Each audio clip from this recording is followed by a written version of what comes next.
Welcome back to another episode of Two Joes and a Pro. As always, you have your hosts Kenny, Ryan, and Brian. My guys, I feel like I haven't seen you in a little bit. Glad to be back for another episode. How are you guys doing? Fantastic.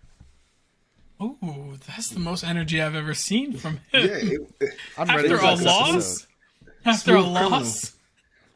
After a I loss. got a lot to say. Fantastic. This guy beats me in one fantasy football matchup. He's like wound up. He's on tilt right now. Okay. So man, getting straight into it, I'm gonna recap a couple things. Before I get into NCAA, I want to touch on basketball real quick. So the biggest news that came out, Zion Williamson breaking his foot. I just wanted to get you guys' thoughts on that real quick. Whoa, I guess I missed that. That sucks. I did miss that. What? Did you make it up? Yeah. You made this shit No, up? I promise you.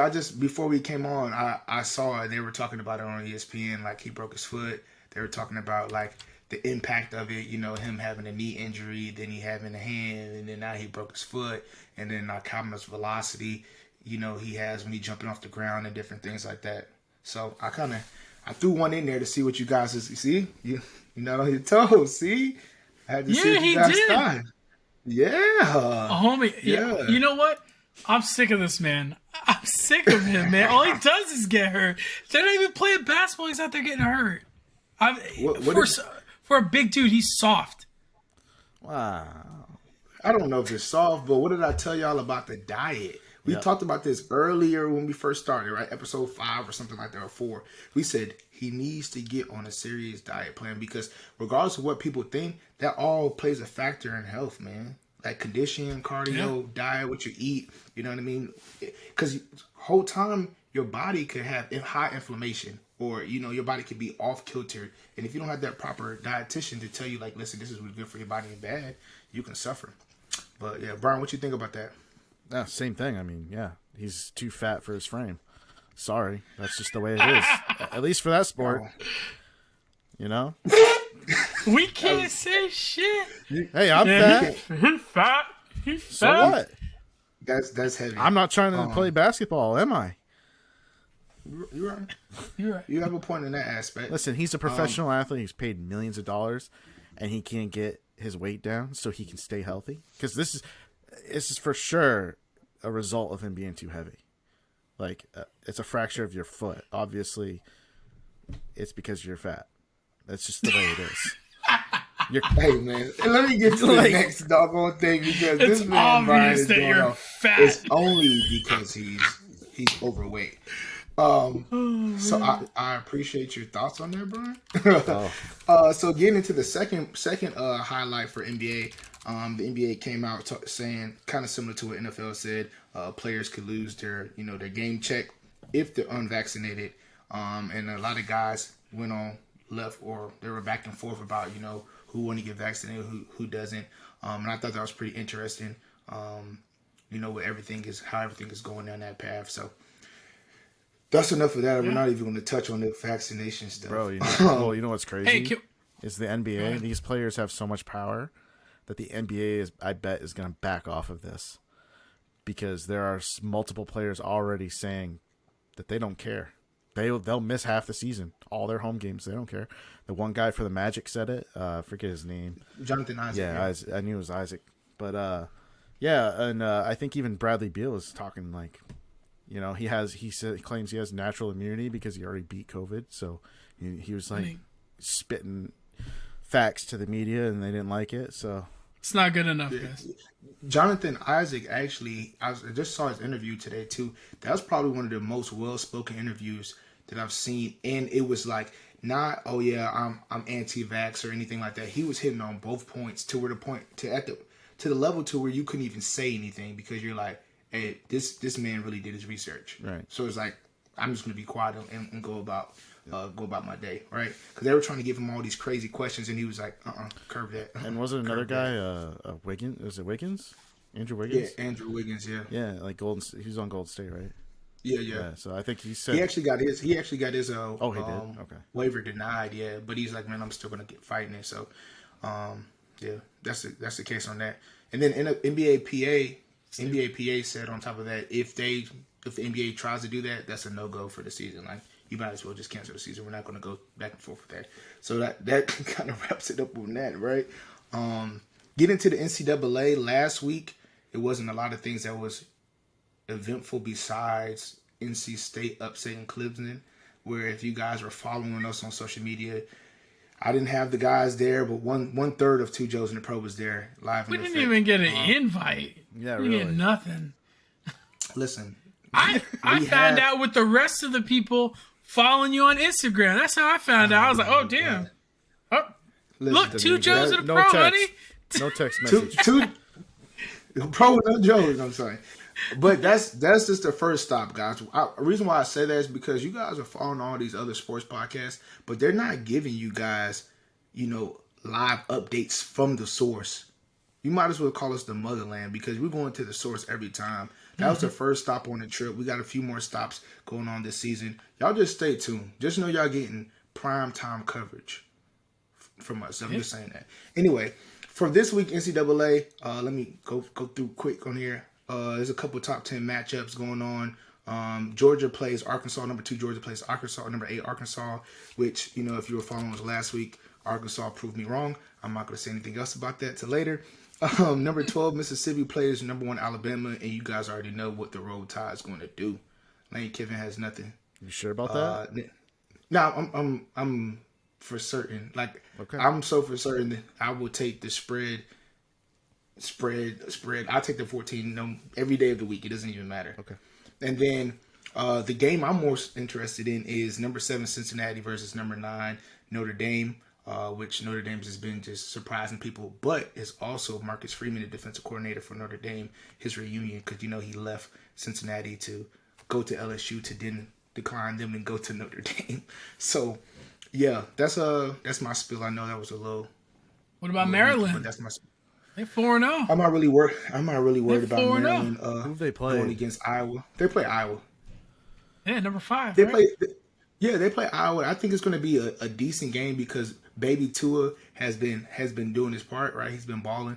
But if you look at who Maryland's played, it hasn't been anybody, right? Like, Iowa has played, teams away, not at home. Not like, oh, yeah, they got a home field advantage. They've been playing at different places and still showing up and showing out. Like, everybody thought they were going to lose against Iowa State, that this new Iowa State was going to win.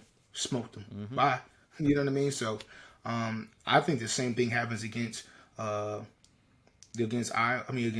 Maryland. And if you take that game, I would definitely take the money line just because it could get a little shaky because the point spread is a little close for my liking. So it's -3, I thought. Yeah, which is weird. It doesn't make sense, but anyway. Kenny, what'd you think of the Ohio State linebacker quitting on the team? Not even before. It was like before halftime. In the middle of the game, he just walks to the locker room. You know what I thought was more fun, more interesting than that was the fact that Coach Day was like, he was just upset about playing time or something in that case. I really don't know all the details. I'll figure that out. And I was like, man, that sounds like Coach Day. You know what I mean? Just rub off his shoulder. But I thought it was hilarious, to be honest with you. If you are a player and you're in college, right? And you guys are already getting all these different, entitlements that guys before you didn't get. And you literally leave during the game and then say F Ohio State. Like, what do you think? You think another team is going to come recruit you? You think when you go into the portal, another team is, oh, yeah, we want that guy. That doesn't make any sense. So, I thought it was funny because I'm like, bro, you shot yourself in the foot. Yeah. Like, if you wanted to transfer, you wait to the end of the game and say, Coach, man, I want to go different ways. Can you give me my paper so I can go into the portal? I mean, boom, another team get you. It's too easy. He might have a chance in maybe D2. Some school might take him there, but he's not getting a scholarship D1. No way. I don't know. A lot of coaches don't want that because it's like, what year is he? I think he's a senior. I thought he was a senior. Yeah. I thought he was a senior. Oh, He's just mad about not getting the playing time. Right, that's what I'm saying. Yeah, he might as well go to Backyard University because they're gonna give him a scholarship for sure. So, yeah. Damn. What we got for baseball, Brian? I know that's we're going to move on to baseball. So, yeah, I'm going to just talk about the Red Sox real quick because they lost 3 in a row to the Yankees. Mm-hmm. And then they lost to the Orioles last night. And after you talked all that shit. Well, I wasn't like talking shit. I was just saying that basically you talk shit about the Yankees that y'all lost to the Orioles. I know. You said they're not even playing right now. The Yankees not even playing. They lost to the Orioles. Lost to the Orioles. Yeah, I know. That just means the Red Sox are awful, just like the Yankees are. I would like to say that we're number one in the wild card. So just relax. I mean, okay, we'll see if it stays that way because y'all have to play the Blue Jays and the Rays. The Red Sox have to play the Orioles and then Capitals or Nationals. I mean, sorry, got my sports mixed up there. Yeah. But shit together. So at least the Red Sox have an easy schedule, so they might bounce back. But yeah, basically the AL is going to come down to Yankees, Red Sox, Blue Jays, and surprisingly, the Mariners are making some noise and might have a chance to squeak in, but I don't know if they're going to be able to follow through. Cut it out. They've been hot lately, so I'm just telling the people what's been happening. So, hey, then. I mean, and listen, the playoffs start. I got stats here for you. The playoffs start on October 5th, so a week from today. Yep. Playoffs start. First wild card game. So we're almost into the time where people actually start paying attention to baseball. Yeah. You know, the people that don't care for baseball that much, like Ryan, they might actually start playing, watching a couple games because it's the playoffs. I'm excited for it. Yeah. So we're almost there, people. We're almost there. We'll double the attendance on TV for sure. Yeah. And we might get some. Might get 7 people sports watching. betting on baseball in the playoffs time. Yeah, I like that. So, anyway, that's all we got for baseball. Yeah, man, it's baseball. It's eventful and uneventful at the same time. Listen. I told you the West is wrapped up. I mean, basically, I think the Phillies are still fighting it out with the Braves, but that's about it. I mean, what else do you want? We got one more week. We're in the playoffs. Then we can start having some conversation about some exciting games. Okay? Because I can't wait for the Yankees to just be balling out, and then you have to actually mention them in being World Series contenders. Oh, okay. Whoa, no, no. All right. What we got for football, Ryan? Ooh, just an eventful week 3. I guess it wasn't too eventful. It started off terribly if you have Christian McCaffrey because homeboy left after scoring 5 points in a PPR with a hamstring injury. Yeah. So similar to his injury last year, which is not encouraging. Minor encouragement is that he will not go on the IR. They're not looking to put him on the IR. But this sounds scary familiar to last year where there was oh, he's fine. He's not going to go on IR. He missed a couple games. And then he tried to come back, and then he went out again. So, who knows what happens with Christian McCaffrey. Maybe it's just he'll take 2 games off and then come back and be fine. But, how do you think that injury affects the 3-0 Carolina Panthers, Kenny? I feel like that was a little jade, a little stab in the side, because I was saying that I don't know if they're gonna be able to be too great with Sam Darnold, but he's been proving me wrong. He's been balling for sure. Yep. But I would say that it's a grade 1. They said it's a grade 1 pool, so I don't think it's gonna be that significant. I think modern science, they have all the different machines and treatment that he'll be good to go. I think it was more so a precautionary thing. I think he could have went back and played if he had to, right? But I think they just want to play it safe based off of last year, and they want to have him as long as they can because the way it's looking, they got a shot. They got a shot to go to the playoffs for sure. The Saints don't look as great, Atlanta doesn't look as great, and I'm not going to say anything about Tampa because Tampa's Tampa, right? They fighting for a wild card spot for sure. Yeah, they're fighting for a wild card spot for sure. They're not going to win it for sure, but I think it's going to be minor, man. I think they'll still be good. I think Rule find different ways for Hubbard to be effective, and then I think Royce Freeman, which you guys said would not play. I think he will come up actually pretty big as far as being consistent as that runner, downhill runner. He's dead to me, so I'm done with him. I don't want to talk about him. He is absolutely dead to me. Jeez. You still having back flashes from Denver. I'm salty as hell in Denver. I wasted a pick on him. Second overall rookie pick in a dynasty. I'm not talking about it. Anyways, Jacksonville traded for a 2020 first round pick cornerback C.J. Henderson from the Jacksonville Jaguars. They gave up a tight end that they just signed this offseason, Dan Arnold, as well as it was like a late pick or something like that. But they got a cornerback. So who got him? The Panthers. So that's pretty good, right? Hold on, the Panthers gave up Dan Arnold and a late pick to get C.J. Henderson. They needed a corner. Yeah, they did because I know J.C. Horn got hurt, but that's surprising because I know they like Dan Arnold a lot. Yeah. Now this is a sleeper, right? The tight end from I forgot his last name. The tight end from Notre Dame. If you watch the Thursday night game, they were trying to get him a ball a lot. And I think that might be the reason why they probably let him go because they see a lot of promise in him. You know, he's kind of like that tweener, like a Mark Andrews type. Now, I wouldn't say Kyle Pitts or not saying Kyle Pitts because he ain't doing nothing this year. I would say like Travis Kelce, but I would think like Mark Andrews, which he can block a little bit and then he still can get out there and run those routes. I'll figure out his name and I'll let y'all know. But that'd be a sleeper for sure. Huh? No, it's not Ian Thomas. Trumbull. There he goes. Trumbull for sure. Yep. Yeah, maybe that. I thought Ian Thomas was going to be the guy this year until they traded for Dan Arnold. So maybe they just see nothing special in Arnold and they decided to capitalize on a trade because Jacksonville seems like everything's for sale. Which, by the way, speaking of Jacksonville, for sale. Speaking of sale. Yeah, they like a discount like the Houston Texans. Speaking, I hope Travis Etienne listens to our podcast and knows his fat ass needs to lose some weight because he got a foot injury too, right? And you know, but it's not because he's fat, bro. He has a lift flank injury. Am I right? Am I right, Brian? He got a foot injury. He fat. He needs. No. Totally different. Yeah, I was just like, come on now. All right, hey, let's try and get serious here. Okay. Andy Reid went to the hospital after the game. He couldn't take being in last place in his division and just got rushed to the hospital. I know. I'll be honest. No, prayers and stuff go out to him. I don't know what happened. Yeah.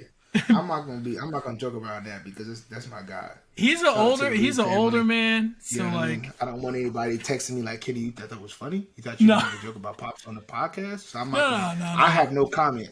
No, he's good to go. He's good to go. He's good to go. Yeah. He supposedly could be back at work Monday or Tuesday. Y'all. What are they gonna do to me? Whatever. No, not to you. I'm talking about me. Yeah. Oh, second, Matt Nagy is one of the dumbest coaches. He's not on the level of Adam Gase, but he is pretty close. This guy. Are you sure he's not on the level of Adam Gase? He's not that bad, but number one, he's the cockiest person I've ever met or ever heard of in terms of like he's I've never met this man, but I'll tell him to his face. He gave up play calling and then he was doing play calling, gave it up and then now took it back and then has one of the worst performances. I think it was the second worst yards per average by any team in the last century. Like they had per play, one passing yard net. When you did take away the sack yardage, they had one passing yard. You said if you didn't? If you take away the sack yardage. Oh, I'm about to say if you did, I'm about to say that's even worse. I just know that they said Justin Tucker had more yards on his field goal at the end of the game than they did for the game. Hell yeah. Which is about crazy. 20 more yards, I think. It's unbelievable. And then he has the nerve to throw he puts his franchise quarterback that you traded up to get. You put him out there. And then, just to boost his confidence a little after a piss poor game plan on week 3, you decide to say all 3 QBs are under consideration for starting in week 4. Like, this man, Justin Fields is ruined. Unless he's like the strongest mentally player in the world. Like, how F this guy. This guy is the worst. I hope he gets fired next week. He's going through resiliency training right now. If Justin Fields out there, like trying to be mentally tough as possible. Oh my goodness! Like, he's going. If the reason why Matt Nagy is scrambling like this is because he knows that stove is super hot, he's trying to get any cushion because he knows he's about to be out of there. Because he told them, listen, last year he's supposed to get out of there. Then he put all the eggs in the basket. Said, hey guys, listen, I just need my guy in here. Boom, boom. You get Justin Fields. Okay, everybody's like, Justin Fields. He comes out there, bro doesn't even have more than 50 yards. Everybody's like, oh my gosh, what's happening? He starts panicking. He's like, damn, it is not working out. But it's like, bro, it's 1 week. He's a rookie. Yeah, everybody already said, give him time. Yep. Anyways, whatever. I'm gonna get off my Matt Nagy soapbox. Broncos wide receiver KJ Hamler out for the rest of the season with torn ACL, so that kind of sucks. I went over the Christian McCaffrey stuff. James White had another player with a hip injury, so he's out indefinitely. I think it's official that he's for the season. Yeah. Do y'all know what hip injury he had, or is it? They're not hip specified. Subluxation. Oh, okay. But I think it's similar to what Fitzmagic got. Fitzpatrick. Oh, okay. But Fitzmagic. Yeah, Fitzmagic. Don't even know why his last name. Yeah, James White's retiring. I'm willing to bet. I think. You think so? Yeah, I think he hangs it up. Just my opinion. I mean, what more do you need there? But Bill's going to keep cutting checks because of like his versatility. Like he can run it, but he's going to catch it every day, all day. So like if I can continue to collect checks, why wouldn't you? I know, but he's on the wrong side of 30 now. It's just the nature of the beast for running backs. Sorry, got a short. Is this a J.J. Taylor uptick, or is this a Ramon Stevenson gets a? Hey. If we want to talk Tell us, come on. fantasy wise, I'm staying the hell away from running backs from New England right now because I think they're just gonna go with hot hand right now because the two big backs, Stevenson and Harris, got a fumbling problem, and J.J. Taylor is not quite the catching back that James White is. So, I mean, let's put it this way: Bill Belichick was giving the ball to Brandon Bolden in the game against the Saints, and J.J. Taylor was active. So, I don't know. I'm just saying. I don't think that they trust anyone right now. All right. News alert. I wanna go ahead and flag this. Josh Gordon is reinstated. That's all I'm going to say. Next week, we'll update you that he is no longer in the NFL again. This man, I mean, I'm not dealing with Brian today. Brian's on jokes today. I'm not falling in that trap. I'm just kidding. I'm quiet. I'm on Ziploc for the rest of the time. I'm on his side. I think the NFL's rules for marijuana usage is like ridiculous. So I let him get high. But supposedly they don't test for it anymore. I don't think that's all he was getting busted for, though, man. I think one time for sure it was alcohol. Like he was drunk during games. Like this man I think he was admitting if they tested Lawrence Taylor. Oh, if they tested. Yeah. Anyways, that was the 80s. He signed with the Chiefs, so if you play DFS, try and throw him in your lineup 1 week and hope you get lucky. But season-long fantasy football, I would stay away from him. That's just how old is he? I picked him up. Yeah, old enough. 30. 30. Yeah, something like that. I picked him up second year in the league. I picked him up and dropped him immediately because I was like, bro, what are you thinking? Like, what? He's been had 2 suspended years more years than he and played. been gone. Yeah, he's been suspended for like 6 years. 7 years. One might say you could have high expectations for this man.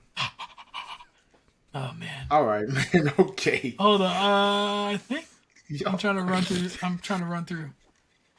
Jamie Collins got released from the Lions, so they were looking for a trade for him and decided, guess we can't find anyone to trade for him, so let's get rid of his ass. Hello, Jamie. This is Bill Belichick calling. We have nobody that can cover running backs. Since you're already getting $8 million guaranteed from the Lions, why don't you just come over here and maybe we'll win some games, like old times. There you go. Titans. Sincerely, Bill. That was the recorded conversation. Thanks. Titans are dealing with another outbreak. This one in the form of hamstrings. So we got Julio and Yo, AJ I am really done though. Hey, he's on jokes. I can't do it. I'm out of here. I'm gone. Like, golly. My mouth dropped. I said, hold on, I'm like, nah, bro. I literally thought it was a real outbreak. You talking about damn hamstrings?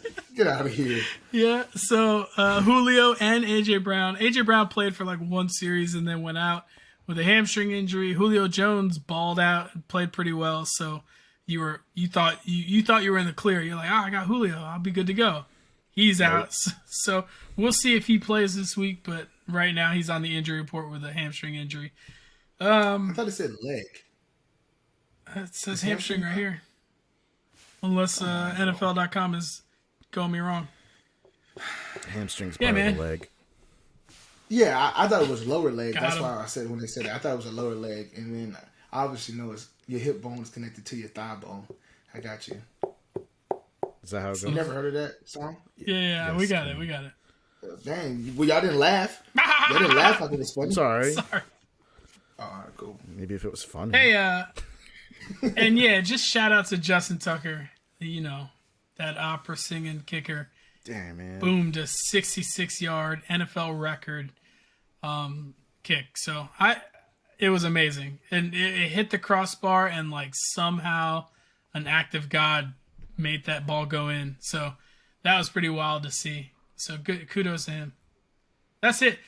And sorry, one more. Marlon Mack has been a healthy scratch first 3 weeks on the Colts, and now the Colts have mutually agreed to seek a trade for Marlon Mack to go to a new team. So they're going to try and get something for him. They say he's 100% healthy, but I don't see a team giving up any capital for a player that they say is healthy that they haven't seen on the field. So I imagine he'll just get released if they can't find a trade partner for him, and then he'll just try and sign with another team like the 49ers or something like that. Or the Ravens. Which doesn't make any sense to me because they do not want to commit to Jonathan Taylor. They will try to get everybody and their mom a carry besides Jonathan Taylor, all the carries, but then they won't give Marlon Mack a carry. Well, they're saving his legs, bro. I forgot for the rest of the season. They're sparing him for their playoff push. When they're 0-3. I'm going to be honest.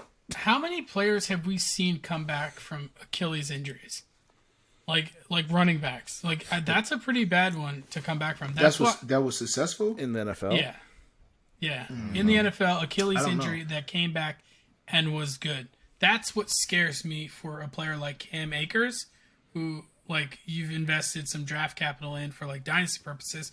He's out with an Achilles injury. That's a tough one to come back from. So yeah, only person I think that I can remember. You can correct me if I'm wrong, Brian, but is Arian Foster. It's the only person I saw that had an Achilles injury and that came back and then had like one productive year. It wasn't a long time, but he had one productive year. But he also was injured late in his career as well. So that might be a difference because Cam is only like 22, right? 23? Yeah, he was young. He's young. Yeah. So we'll see. That might be the difference. That's scary to me. So, yeah. All right. Well, I appreciate you, Ryan, with all the jokes, in Ryan's comedy segment.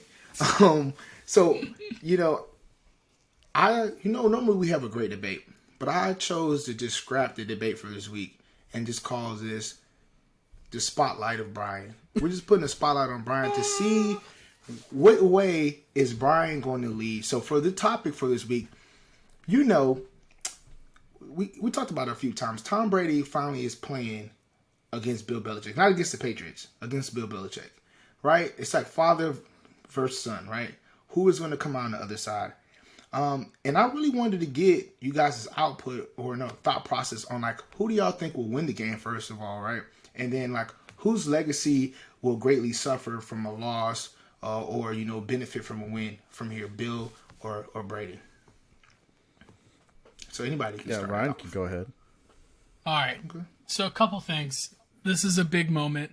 It's going to be one of the most watched Sunday night games this season, for sure this season, because it's Brady. Time. It's Brady coming back to New England, coming back to Gillette. Like I will be. This game starts at 8:20. I will have the TV on at like 6:45. Like I want to see all the pregame stuff they make, all the production stuff they make going up to it. Brady's gonna break his. He's gonna pass. What's his nuts on the all-time passing yardage, Brees. Drew Brees. So he should do that within the first quarter. I'm sure that'll make Bill pretty excited. But at the end of the day, I think the Buccaneers win this game. So spoiler alert, I think the Bucs win. But I will say this, I think the Patriots play a harder game than you expect against the Bucs.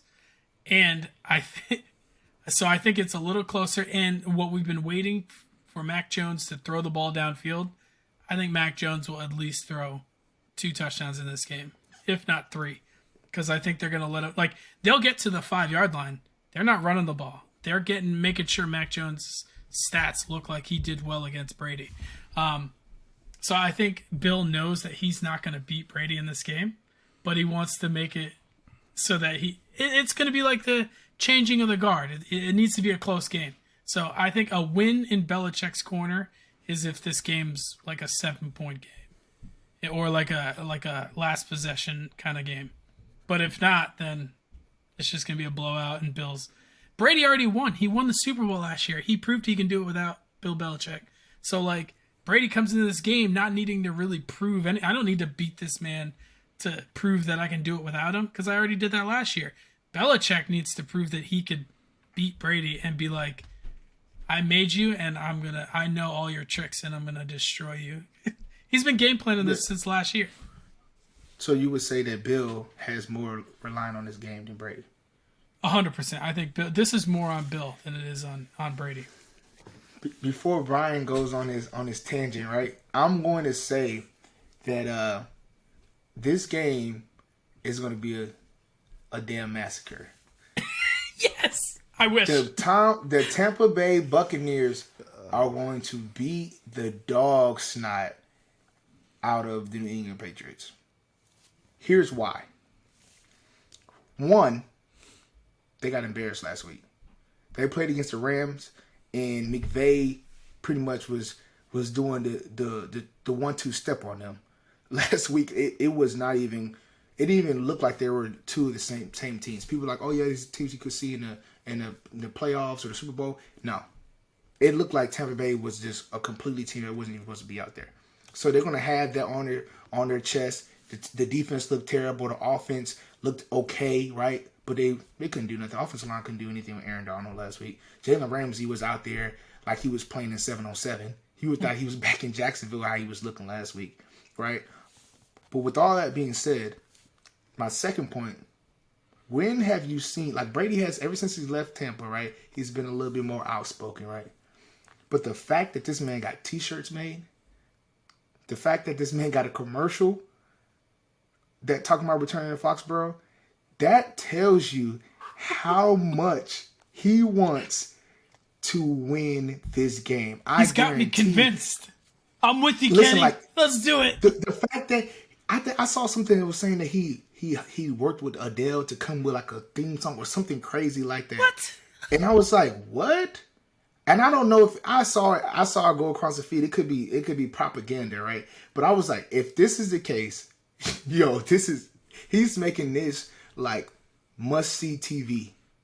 And don't be surprised if he throws for 500 yards or close to it. I'm saying that I know right now it sounds Gronk like I'm reaching. and Antonio Brown are the only ones catching the ball. I told everybody I was talking to about the game. I said, if you have Gronk or Antonio Brown in your fantasy league, if you don't start them, you're mentally insane. Because if you don't think that he's going to go to the same two guys that was with him when he was in New England, even though Antonio Brown was only there for a short stint, and make them look like the guys, he's going to throw them all the touchdown passes. I wouldn't be surprised if he stick his tongue out at Bill after he scored his first touchdown, like he baby Jordan. I wouldn't be surprised. I wouldn't be surprised.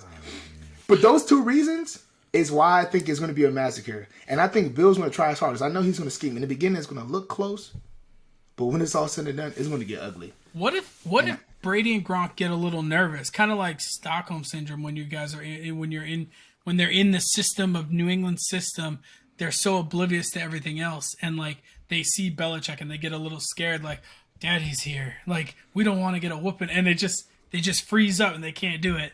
Like, bro. Belichick just on the side, like, gives Gronk the look like, he's looking at us. He's looking at us. No, bro. Do you want me to drop this, Dad? That sounds cool, and it sounds like, oh my God, it could be. That would not happen. Yeah. I wouldn't be surprised if Brady it doesn't have pop 3 Adderalls before he played the game, so he's hyper focused. Like, that's how bad he wants to win this game.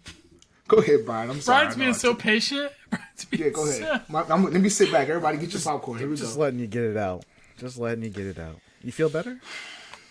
Yeah, okay. I am amped for this game. I am amped. All right. Well, I'm not going to sit here and tell you it's going to be a massacre.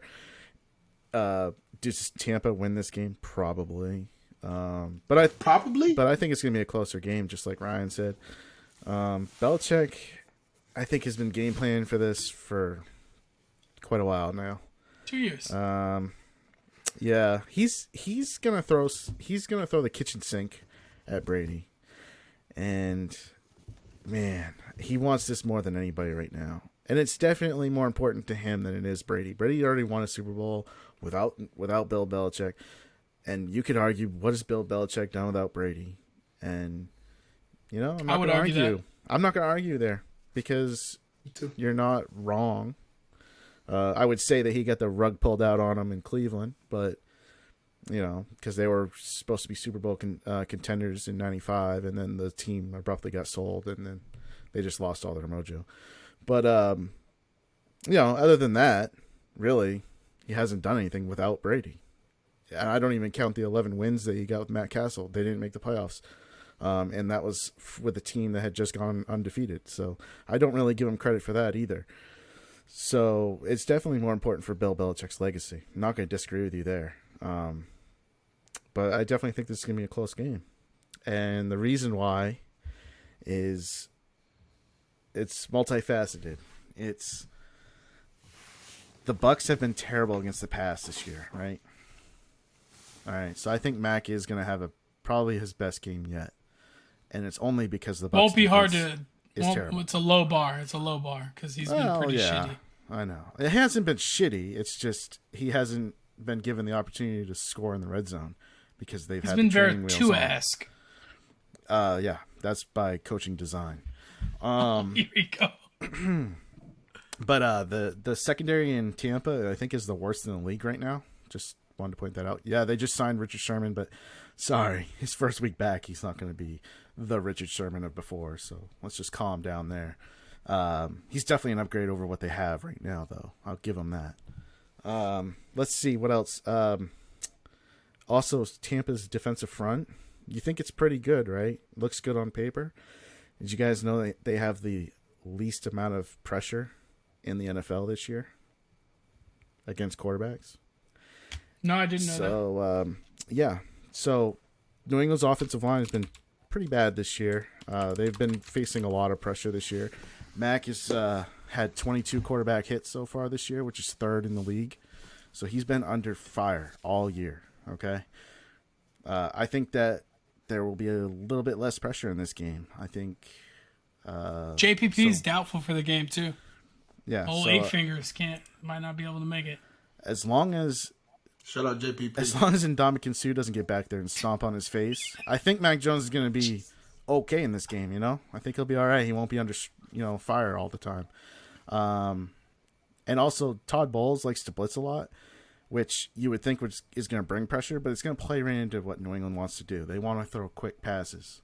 So guess what? If they're blitzing, as long as somebody can get open, then, So it should be a relatively easy game for the offense throwing the ball in that sense. What about defense? Now, defensively, yeah, you're right. They're going up against the greatest of all time. But the good thing is the Patriots defense they are good against the pass. So I think that they will manage. I don't think that there's no way in hell Brady's getting 500 yards in this game. Let's relax, Kenny. If he gets 300, he'll be doing well. He's going to get more than 300. I mean, he might, but it's not going to be a lot more. Like he'll be in that range of a little over 300. He'll be more than 350. Listen, if Tampa is going to win this game, their running backs are going to have to be involved. because that's the weakness. If you want to go against New England's defense, that's the weakness. Throw to your running backs. Patriots are giving up 159.7 yards per game passing. Yeah. But against what quarterbacks? Oh, that's true. That's true. Facts. Tua, Zach Wilson, and Jameis Winston. Yeah, I know. Let's be serious. I got it. But you could also look up their team. Kenny. But look up their team rushing defense, and that's where you have to beat the defense for New England. You have to run the ball. So again, I think that's going to detract from Brady's yardage total. Not saying Brady's going to play a bad game. He'll still play a pretty good game, but I just think this game is going to be a lot closer than a lot of people think. And yeah, if you want to put a gun to my head and make me pick somebody, yeah, I'm going to pick Tampa. I'm not an idiot. Okay, relax. They're a much better fucking team than New England. But I think New England's better coached, and so they might have a chance. The only thing I would have to say to that is the fact that you guys are playing against a great defense is going to be the reason why the Patriots defense is not going to be able to hold as long. Because if you give Brady, say, if you guys go 2-3 and outs, and you give Brady 3 or 4 extra possessions, your defense going to get tired. That's points. Yeah, that's going to be points. I mean, but you're assuming that Tampa's defense, which has been really bad this year, is going to force 3 and outs.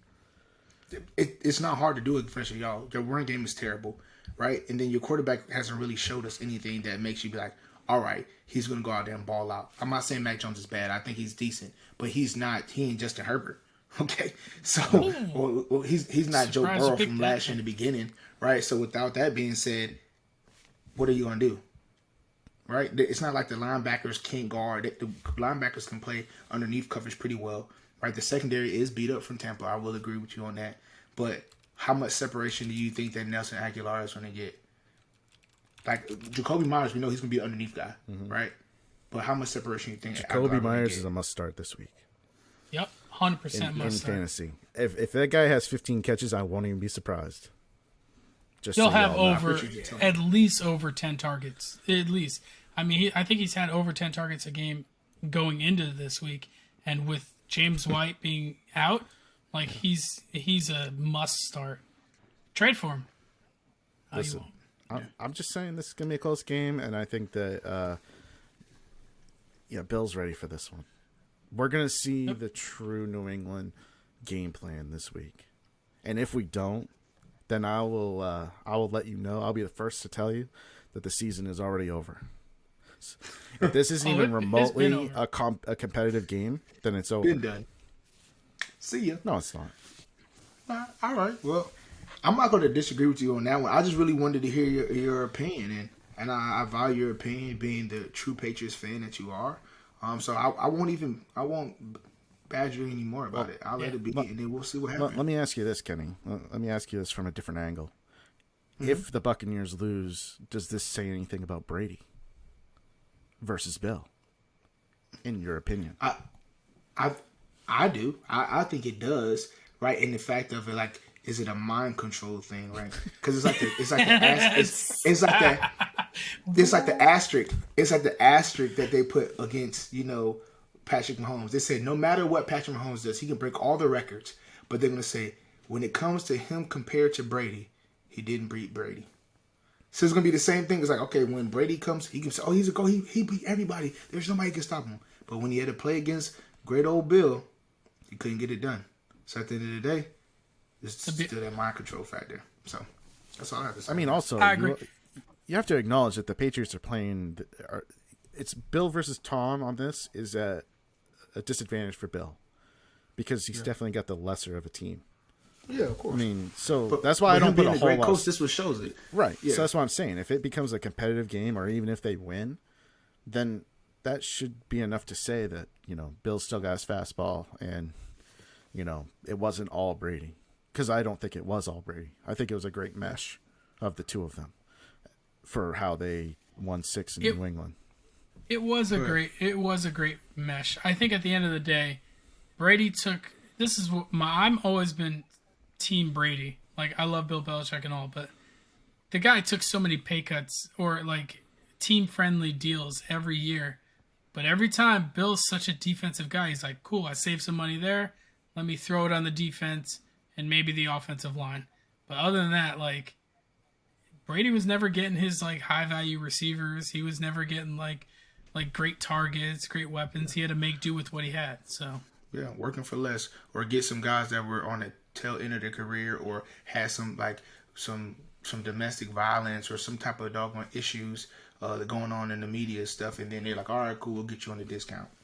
But yeah, well, we'll just are we guys, we good? I got one more question for Brian, and I want it to be a quick answer. You had the Patriots winning 13 games after seeing them for 3 weeks. Give me that new number. 11. They lost two. Oh they lost 2 games they shouldn't have.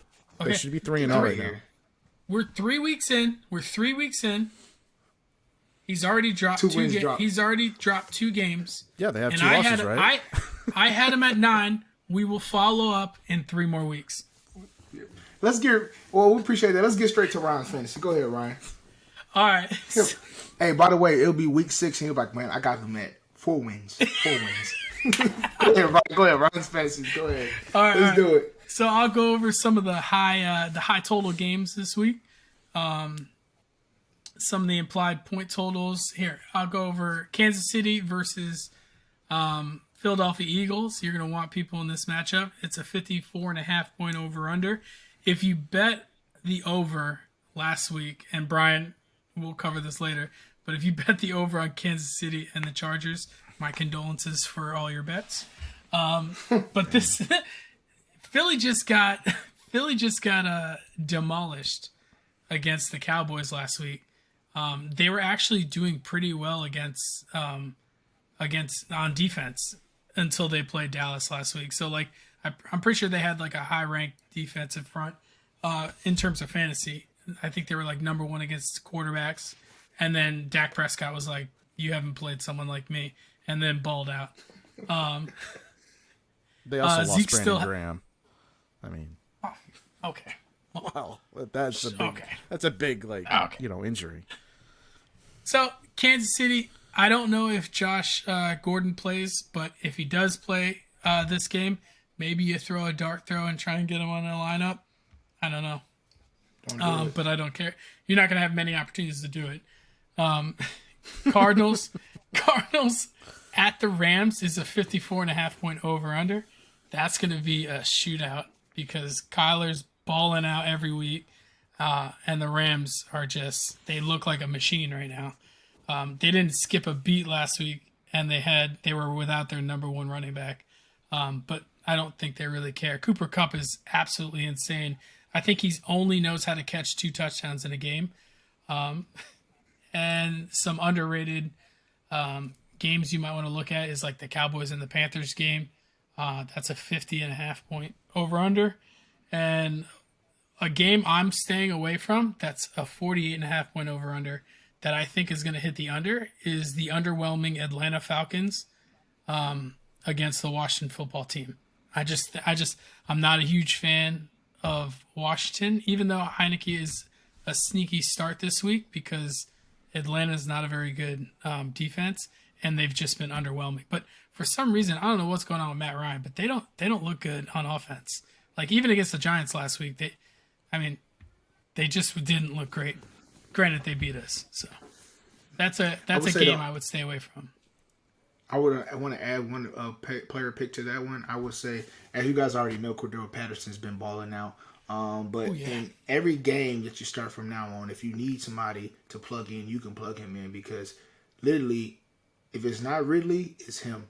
And they're going to be down a lot of games. And I know they like Mike Davis, right? But he's not getting all the catches. All the catches is going to Cordero Patterson. All the gadget plays, all that stuff is going to Cordero Patterson. So that's one guy I would look as a flyer. Yep. And then I'll just go through some positions, and I'm only going to do FanDuel. I'm not going to worry about DraftKings. But Kyler Murray is 8,200 on FanDuel. He dropped $800 from last week. So, I mean, I don't know why.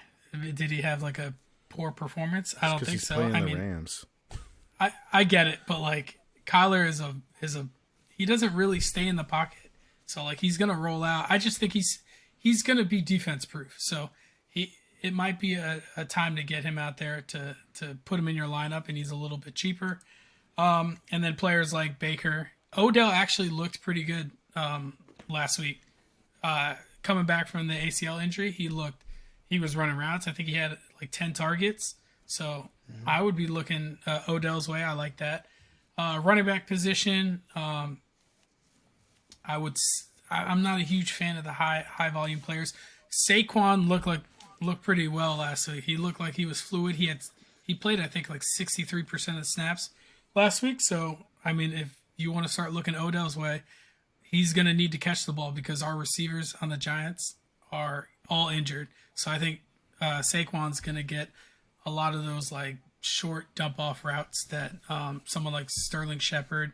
You jinxed Sterling Shepard because literally I was going to touch on that at the end. But no, you finally apologized and then he pulls a hamstring. I was just like, I can't, man. Said it. I can't. I said it on Sunday when I saw it put the question pop by his name, said he pulled his hamstring.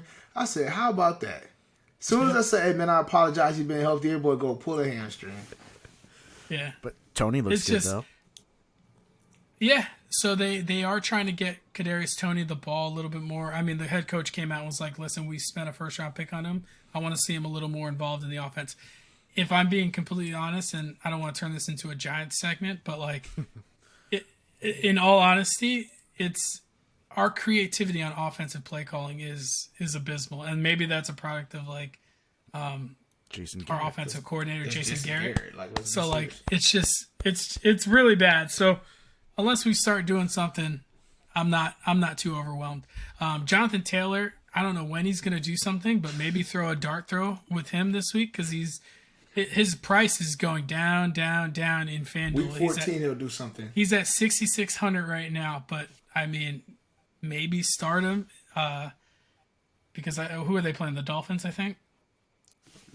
Yeah, I think they're playing the Dolphins. So maybe look his way. Wide receivers, I mean, you got your high-end players like Devontae Adams and Cooper Kupp and Tyreek Hill. But I already touched on Odell Beckham. I like players like Corey Davis, even though because I think he's like the only receiver that they have on the Jets. And Terrace Marshall. So you could see an uptick in some of these players that play like slot receiver on teams where they're losing running backs that get a lot of targets. So Terrace Marshall Jr. for the Carolina Panthers might be one that you might want to look at. He's only 4,000 on FanDuel. And tight end, I know you hate Kyle Pitts, but I mean 5,800 for a tight end that could get a lot of targets. Potential. You could always throw a dart throw there. I'm not going to chase points and go after someone like Tyler Conklin, who had a game last week. He had like 7 for 70 and a touchdown. I'm not chasing points, so that's just me. And then I think that's it. I mean, I'm not going to touch on defense, but do you guys have any players that you like this week? Jacoby Myers. Oh yeah. If you play into the Sunday night game slate, like if you have a Sunday night game, Jacoby Myers is a nice one. I like Jacoby Myers as well. I like Jamar Chase. I think, like, if anything, last week proved that the more touches we get this guy, the more productive and comfortable he'll be. And I think T. Higgins not being there last week helped them. Like, okay, let's see if he can ball. They got him some targets. Tyler Boyd really has some targets as well. So I think either one of them, but more specifically, Jamar Chase will come on even more as we go down the season. So I think that's another guy that you can pick. I don't know what he costs right now, but he's probably not too high because he only had 2 games. Well, it's a Thursday game. They play on Thursday, so if you're playing like that Thursday night showdown game, he's definitely one. He is outperforming every rookie receiver this year, and he's proving us all wrong. So, congrats, Brian. Hey, Ryan. You were bringing up the Eagles as being one of the games to get players in. But my question is, how do you draft? How are you going to take a guy like Miles Sanders who only gets 2 carries, and 3 targets? Or how are you going to go and take Devontae Smith who got locked up by some no-name corner that nobody's heard of before? I mean, that's all. I'm just worried about some of these Eagles players that you should take in DFS, but they suck. I agree, but that last game was such a weird game against the Cowboys that like anomaly. you almost want to like throw it out because you're like, oh, Miles Sanders only had 2 carries. So that means that Kenneth Gainwell probably did pretty well. Oh no, he only had like 1 carry. So like it's they had 3 carries by the running back. No, like I don't know what the lowest is in NFL history, but that's got to be like that's pretty low. Like I don't think you see that again. And I don't. Who's the coach for the Eagles?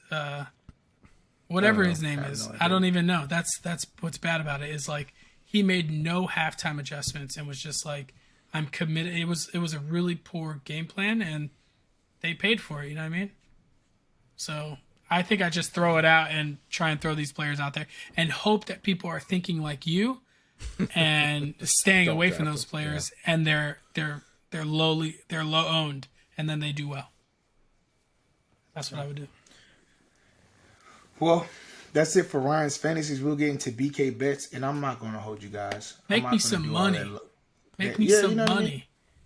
I'm not going to do that spiel that I did last week. Oh, guys, we got one. Because guess what? We were terrible. We didn't win you money. Like some investors say, we didn't win you money. Did you win or lose? And we lost you guys money. So let me get straight into it. BK Bets, get into the NCAA, man. I'm feeling ballsy this week. I'm feeling real ballsy. I saw that. Right? I'm not doing the 3-teamer. Right? You said it's not that. No, I said anyway. I saw that. Oh, I said yeah. Anyway, I'm doing a 5-teamer. Right? Woo! 5-team. Right? I'm taking Army -7 by the hook. Right? I'm taking UCLA -3 late night game. Right? Give you opportunity to hedge. The Baylor Oklahoma State game. I've been looking at both games. I like the over for that 47.5. Notre Dame. Right? There are a low underdog at +1.5. I'm liking them money line. Taking my 103, and I'm taking Iowa money line and not taking the points because they're in Maryland. Who knows what happened? Lockley might be in his bag with some great game planning, and Iowa might win on the last second field goal or something. So that's what I got. I'm not doing any rapping. I'm putting 100 on it. I'm not even putting 50. I'll put 100 on it. It's gonna bring you around 2K, and if we win. Just thank me later. That's it. Go ahead, Brian. All right. So after y'all get your big payday from Kenny, you're going to have a little funny money to play with because you might need it because the NFL looks rough this week again. All right. I didn't like anything in the NFL this week, but I got a 3-team parlay for you anyways. I know, the confidence. Man, I like the over in the Vegas Chargers game. Vegas weirdly has been good this year. I don't know why. Chargers are gonna put up points. As long as their kicker doesn't bite me in the ass again, I think we'll be good there. The over's 52. We should be able to clear that easy enough. That's 26 per. I mean, come on. I think Derek Carr is leading the league in passing yards. Granted, he's played 5 quarters in 2 games because of overtime in 2 games. So I mean, right. I like the Giants at +7.5 against the Saints. We're gonna lose.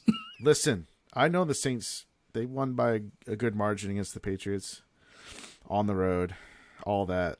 But I don't know. I just don't believe in Jameis, and I think that the Giants have a good enough defense to hold them at bay, and I think it could be a close game. If I almost was ballsy and picked them on money line, but I'm not going to do that to y'all. So. Just take the points and be happy. And then I'm going with my team. I'm going with +7 New England. I've already said, it's going to be a close game, baby. We are going to win money. What does a $100 bet win me in this? $5.97. Yeah, it's going to ring around 600, depending on who you're betting with. But I would say I like the picks besides that New England pick. But one thing I would say, guys, is that Brian has been pretty spot on. So the fact that he feels one way and I feel opposite on it has actually been a good sign. Because lately, every time I felt great about something, it's not been positive. So I feel negative about it. So you guys probably should put your house on that. Kenny was scared of the Carolina game last week. And it panned out. It was my only win. Yeah. It's only a win. I was right on something, right? So yeah, guys. Any last caveats before we let the people go? Nope. All right, man. Like always, man. We appreciate you guys listening to us. Subscribe on on all the listening channels. Go to YouTube. Leave comments. Instagram. TikTok, Facebook. We're on everywhere now, right? We're global. You know what I mean? Global, Worldwide. Right? So worldwide West, right? So subscribe to all our channels, guys. Leave a comment, support. We appreciate you. And we'll catch you guys next week. Obviously, we'll catch you next week, but we want to catch you with some money in your pockets. So have a great week. Right. Peace.